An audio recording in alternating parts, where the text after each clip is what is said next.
하나님의 평화가 말씀을 듣는 우리 가운데 함께 하시기를 바랍니다. 부활절 7번째 주일이고 또 승천 주일입니다. 이제 오늘이 부활절 마지막 주일이기도 합니다. 우리 그리스도교회 전통인 부활절 인사를 나누겠습니다. 주님은 부활하셨습니다. 주님은 정말 부활하셨습니다.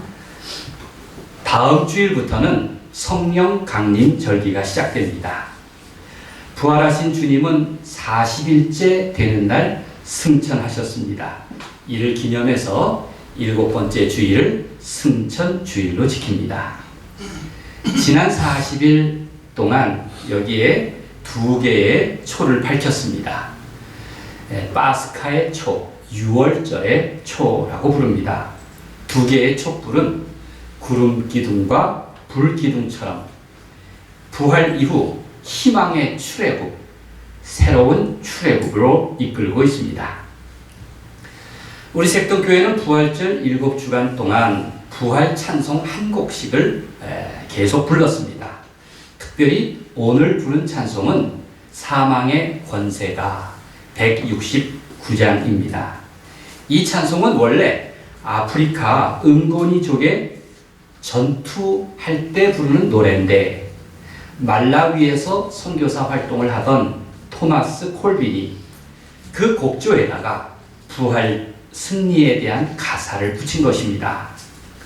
당연히 사람들이 문제를 삼지 않았겠습니까? 원래 전쟁에서 사람을 죽이는 데 쓰였던 노래가 과연 부활 찬송으로 가당한가? 이렇게 물음을 던졌습니다. 아주 자연스러운 문제 제기입니다. 물론 이 노래는 더 이상 전쟁할 때 부르지 않고 오히려 역설적으로 부활 찬송, 사람을 살리는 노래로 바뀌었습니다. 이렇게 세속의 노래를 성가곡으로 바꾸는 방식을 콘트라팍투어라는 용어로 부릅니다. 콘트라팍투어. 심지어 미국 연합장로교회는 우리나라 아리랑이라는 곡에다가 가사를 붙이기도 했습니다. 그래서 찬송가로 부릅니다. 인류에서 가장 경이로운 콘트라팍투어는 바로 부활 사건입니다. 사람들에게서 십자가 위에서 죽임을 당했지만 그러나 하나님께서 살리십니다. 죽음에서 생명으로 대전환을 이루었기 때문입니다.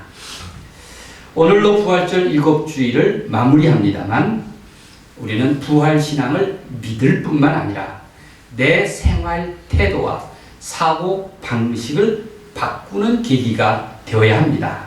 그 믿음 때문에 자신과 세상을 고치고 바꾸어낼 수가 있는 것입니다.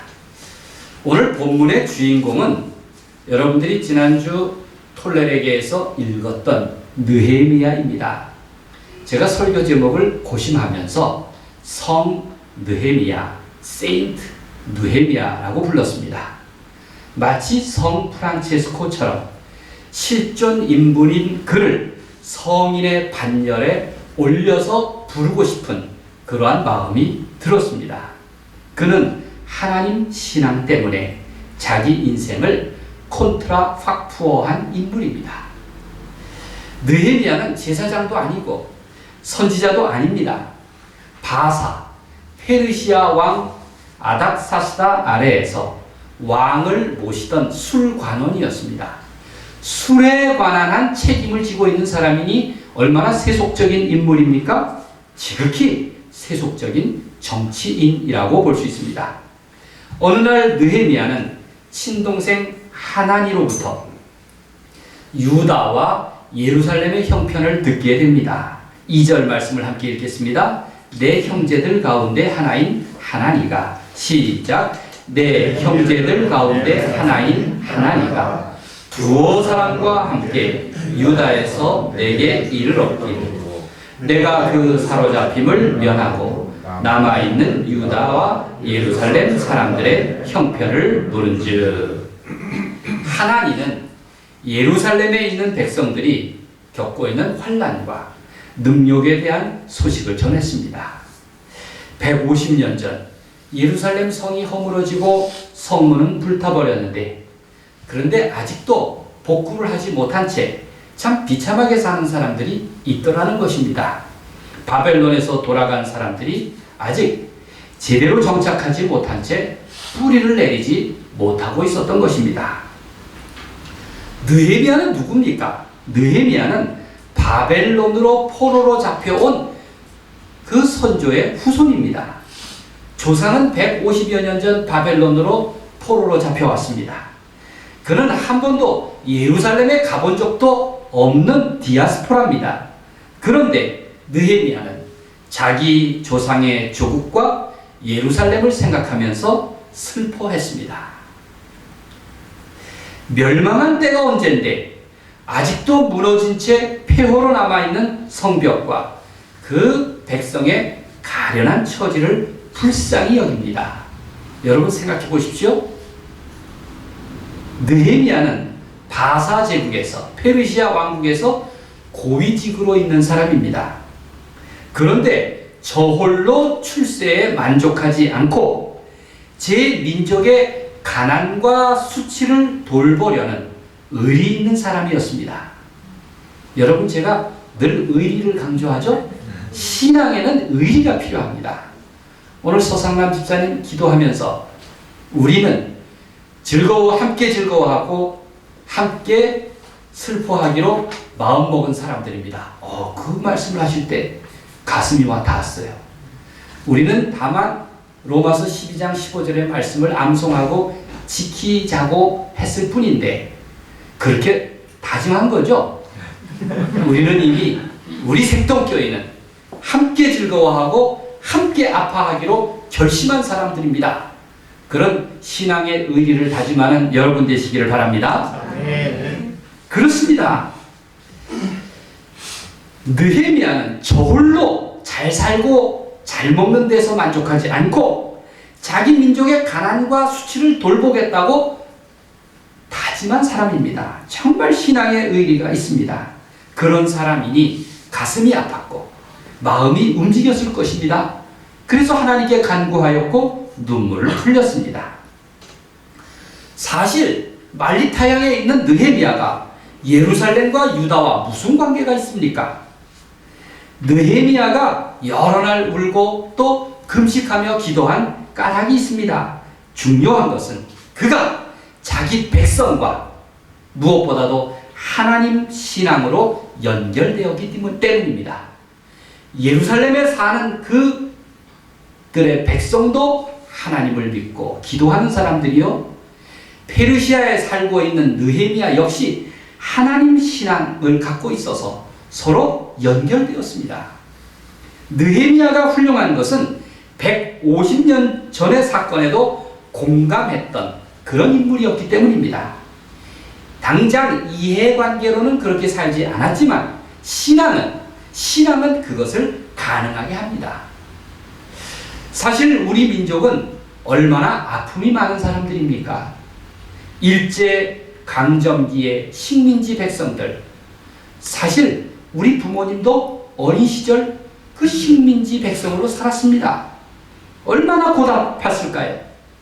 여러분은 우리 부모님들의 그 어려움에 공감할 수 있습니까? 71년 전 6.25는 어떻습니까? 41년 전 광주 항쟁은 어떻습니까?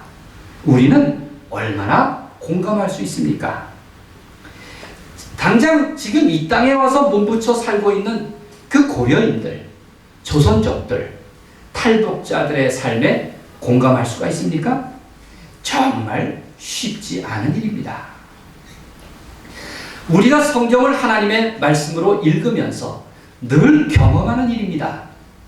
몸은 못 따르지만, 마음은 아직 거리가 느껴지지만, 그러나 신앙의 차원에서 본다면, 믿음의 눈으로 본다면 그런 공간적 간격이나 시간의 거리감을 느끼지 못합니다. 느헤미야는 2400년 전의 인물입니다. 그 이름은 여호와께서 위로하셨다라는 뜻입니다. 그는 이름답게 또 이름값을 하면서 살았던 인물입니다. 무엇보다도 느헤미야의 특징을 하나 꼽으라면 눈물이 참 많은 사람이었구나 하는 생각이 듭니다.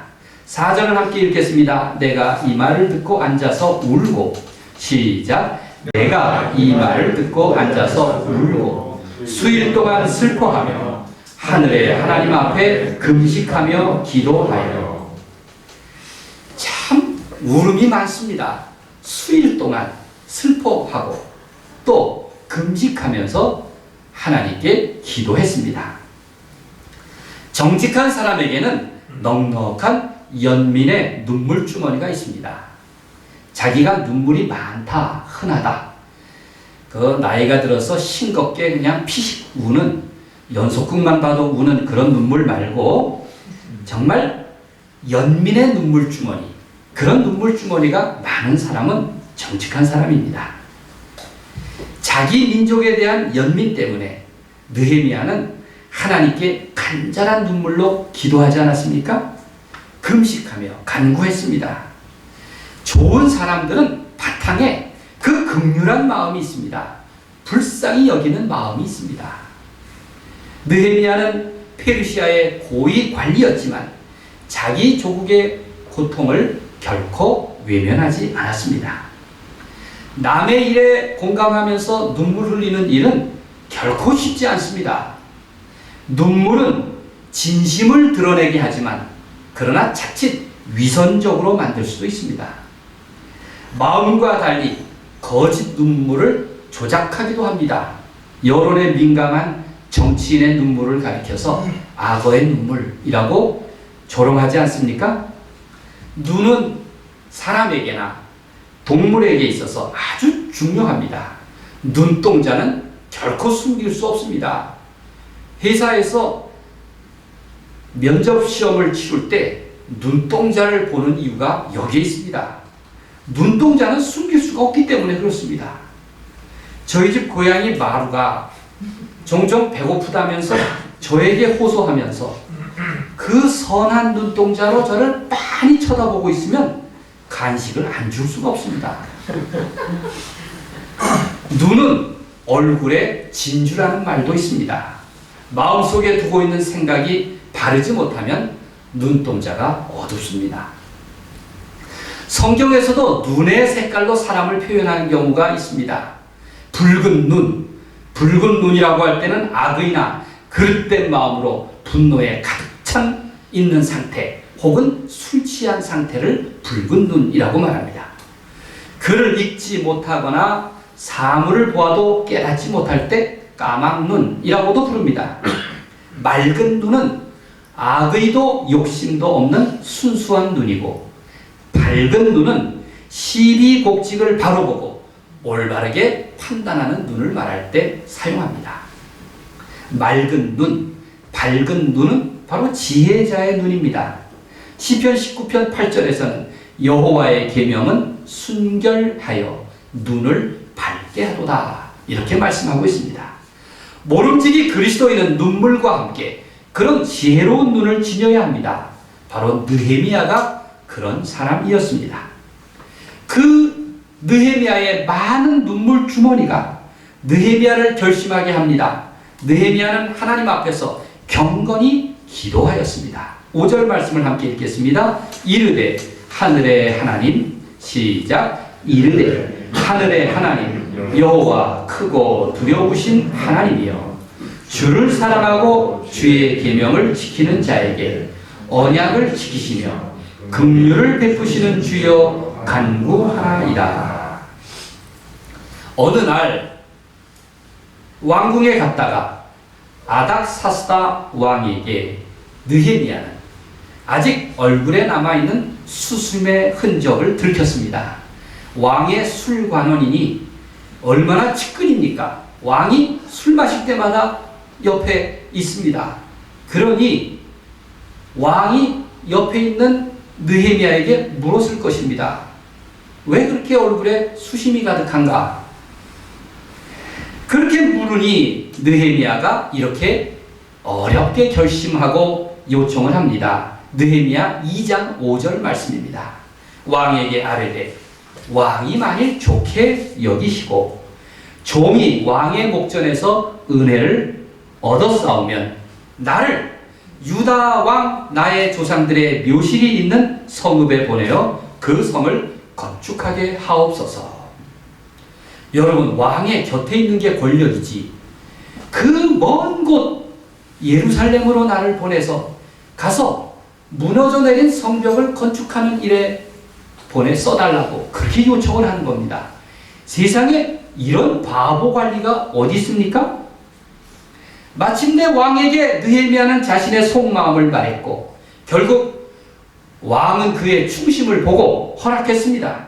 그리고 예루살렘 총독으로 파견됩니다. 그의 눈물은 하나님과 소통하였고 그의 수심은 왕과 소통하였습니다. 기도하는 사람은 반드시 이런 결과가 있게 마련이라는 것을 여러분 분명히 믿으시기를 바랍니다. 아멘. 제국의 술관원 왕의 측근 중에 측근인 느헤미야가 달라졌습니다. 그는 편안한 제국의 관리직을 내려놓고 예루살렘으로 파견을 자청했습니다. 그리고 전심을 다하여 제 백성의 경제 부흥과 신앙 개혁을 위해 힘썼습니다. 예루살렘 성벽을 재건했고 경제를 개혁했으며 무엇보다도 제사장 에스라와 함께 하나님 중심의 예배와 율법을 회복했습니다. 느헤미야 이야기의 초점은 제국의 수산성에서 출세한 일이 아니었습니다. 바로 예루살렘에서 고통받고 있는 동포들과 어떻게 동고동락했는가, 기쁨으로 함께하고 슬픔을 나누었는가, 바로 거기에 초점이 맞춰져 있습니다. 그래서 느헤미야는 그의 삶을 콘트라팍투어한 인물이다, 그렇게 부를 수 있는 것입니다. 그래서 제가 오늘 세인트 느헤미야, 성 느헤미야라고 부를만 하다고 설교 제목으로 삼은 것도 이해해 주시겠습니까? 네. 그렇습니다. 느헤미야는 총독으로서 단연 모범이 되었습니다. 앞으로 정치를 하겠다는 사람들이 있다면 반드시 느헤미야를 전해야 합니다. 그를 닮는다면 정치인으로서 성공하지 못할 이유가 없습니다. 우리나라 15대 대통령이 취임할 때 누군가가 느헤미야와 같은 정치인, 느헤미야와 같은 대통령이 되어달라고 당부했습니다. 그 글을 제가 오래전에 읽은 일이 있습니다. 15대 대통령이 누군 줄 아시죠? 그분과 비교해서 느헤미야가 어떠했는가를 살피면 좋을 것 같습니다. 느헤미야의 정치 역정이 어떠했기에 그랬을지 살펴봅시다. 여러분 괜히 또 검색할까봐 15대 대통령은 김대중 대통령입니다. 네. 첫째, 느헤미야는 현실을 직시했습니다. 그는 민족이 능욕당한 현장, 황폐한 민족의 현실을 외면하지 않고 정직하게 다가갔습니다. 둘째, 그는 문제의 핵심을 찾았습니다. 어떻게 이 민족이 조롱거리가 되었는가? 그는 자신이 먼저 금식하면서 통해 자복했습니다. 셋째, 그는 강대국의 협력을 이끌어냈습니다. 주변국들이 비록 역사적으로는 자기 민족과 적대관계에 있었지만 그들의 협력을 도출해서 목적을 달성합니다. 넷째, 그는 기득권자들과 결코 타협하지 않았습니다. 그들의 권모술수에 걸려들지도 않았습니다. 다섯째, 그는 제도를 개혁합니다. 약자의 입장에서 금융제도, 토지제도를 재정비했습니다. 여섯째, 합의를 도출했습니다. 느헤미야의 개혁 정치는 백성과 지도자의 합의를 존중하는 데서 강력한 추진력이 붙었습니다. 일곱째, 자진 헌납 분위기를 조성했습니다. 온 백성이 자진해서 재물을 헌납하고 성벽 재건을 위해 노동에 동참했습니다. 여덟째, 친인척을 철저히 관리했습니다. 자신과 그의 형제들은 12년 동안 총독의 월급을 받지 않았습니다. 일체의 이권으로부터 깨끗해지려고 노력했습니다. 아홉 번째, 그는 종교법과 성직 회복 및 안식일을 거룩하게 지키는 일과 같이 이렇게 성전을 정결하게 하고 교회의 순결성을 회복하려고 했습니다. 10번째, 그는 역할을 분담했습니다. 결코 혼자 독점하지 않고 제사장 에스라에게 맡겼습니다. 11번째, 인사행정을 투명하게 했습니다. 12번째, 우상 문화를 청산했습니다. 그는 민족과 나라가 망한 것은 우상 숭배 때문이라고 확신했습니다. 이로써 바로 에스라와 느헤미야로부터 시작해서 출발한 것이 오늘의 유대교입니다. 그들로부터 포로기 이후에 새로운 역사가 시작된 것입니다. 저는 우리 민족에게도 이런 소중한 정치인들과 또 제사장 느헤미야와 에스라와 같은 인물들이 많이 나오기를 소망합니다. 그런 인물들이 하늘에서 저절로 떨어지는 것이 아닙니다. 누구보다도 낮은 자리에서 아픔과 고난에 공감하고 동참하는 인물들이 정치인이 되어야 합니다. 한낱 출세만 바라는 사람들이 정치인이 돼서는 안 됩니다. 그러기 위해서는 시민의식이 똑똑하고 깨어 있어야 합니다. 우리 사회가 정의롭고 평화를 지향해야 합니다. 시대의 정신에 민감해야 합니다. 그래야 우리 사회가 제대로 될 수 있습니다.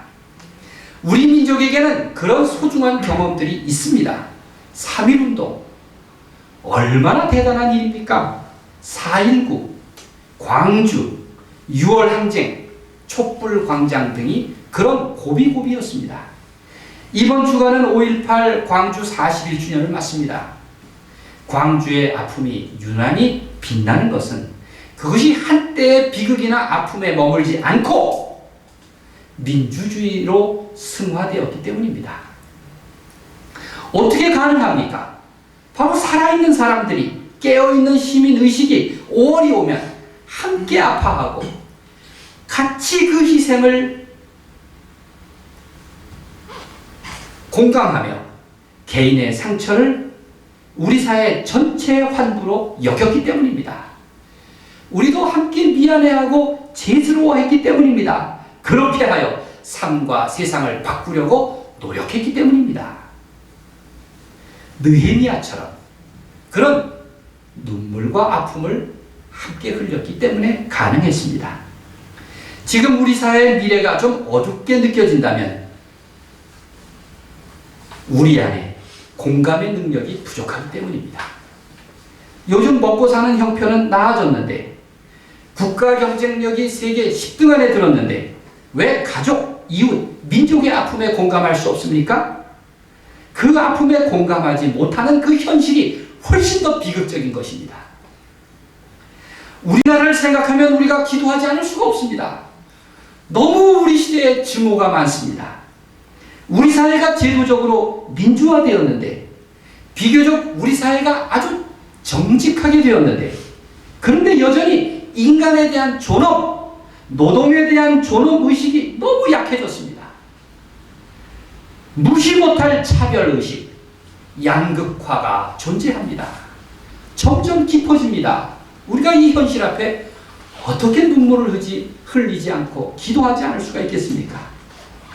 허구한 날 웬 인명사고는 그렇게 나는지, 뉴스만 보면 아이들에 대한 학대가 이렇게 자주 일어나는지, 가족이든 교회 공동체든 국가든 아픔과 공감 그리고 회복으로 이끄는 일은 그것은 보수와 진보를 따질 일도 아니고 여당과 야당이 다툴 일도 아닙니다. 그건 우리 모두의 몫입니다. 당장 인구 문제, 기후 위기는 모두에게 해당되는 숙제가 아닙니까?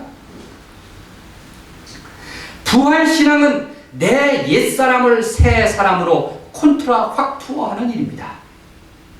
찬송가의 전곡이 저마다 주제는 달라도 모두 부활신앙에 기반한 찬송이듯이 그리스도인의 삶은 제각각 달라도 새로운 출발을 결심한 같은 믿음의 장본인들입니다. 그는 세속의 노래를 성가곡으로 바꾸어 부르듯 자신의 인생을 바꾸어 부르도록 그렇게 선택받고 결단한 사람들이기 때문입니다. 그러기에 그리스도인은 언제나 자기 삶과 자기 시대의 개혁자로 살아야 합니다. 역사에 반전이 있다는 것을 믿기 때문입니다. 신앙이 그렇습니다. 그저 고리타분한 사람, 말과 행동이 뻔한 사람, 변화와 새로움에 대한 목마름이 없는 사람, 그런 사람은 결코 좋은 그리스도인이 될 수 없습니다. 여러분 상처받지 마세요. 결코 좋은 그리스도인이 못 됩니다. 그는 십자가와 부활신앙을 제대로 믿지 않기 때문에 그렇습니다. 그러니 우리는 십자가와 부활신앙에 대한 제대로 된 믿음을 간직한 우리 색동교회 그리스도인 되시기를 간절히 바랍니다. 부활신앙을 지닌 사람은 최악의 순간에도 하나님의 진실하심에서 결코 눈을 떼지 않습니다. 하나님의 사랑과 성령의 간섭하심과 평화의 언약을 믿기 때문입니다. 심지어 죽음을 넘어서 그 저편을 바라보는 믿음의 신앙을, 믿음의 시선을 지녔기 때문입니다. 예수님은 죽음으로 다시 사는 길을 우리에게 가르쳐 주셨습니다. 그런 부활신앙을 여러분의 믿음으로 간직하시기를 바랍니다. 그런 믿음으로 내 삶을 치유하고 우리 사회와 역사를 회복하는 여러분이 되시기를 우리 주님의 이름으로 간절히 축원드립니다. 아멘.